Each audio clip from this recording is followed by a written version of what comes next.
Friends, in this video I am going to show you a Ritling intubation done by a Ritling probe and Ritling suture which is indigenously made. You can see a nasal packing with weak adrenaline solution being done. Then the next step is to do the punctum dilatation with Nettleship's punctum dilator and pass a Ritling probe through upper punctum first. The probe is passed, which is snugly fitting to the upper eyebrow, passing it downwards, outwards and backwards.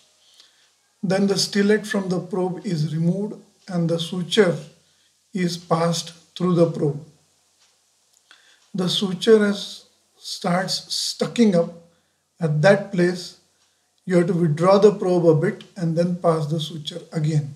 Now you can see the endoscopic view of the nose, and in the left corner you can see a metal tip of the probe, and ahead of it you can see a black suture.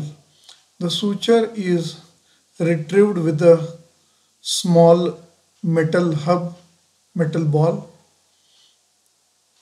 See, this is the way it comes out, and now you can see that the junction of silicone tube and the Sutupac suture, which is fixed with Fevikwik,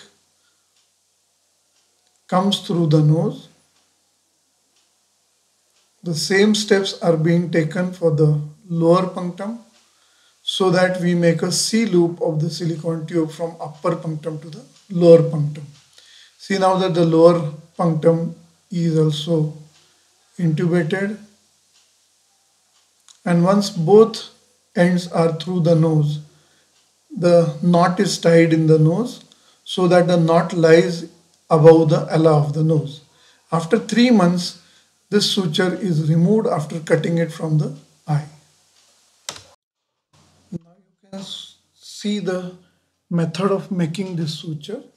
We are taking a Sutupac suture and passing it through a small silicone tube which is available commercially, and the junction is being fixed with simple Fevikwik, that is cyanoacrylate glue, and then its strength is tested by pulling it.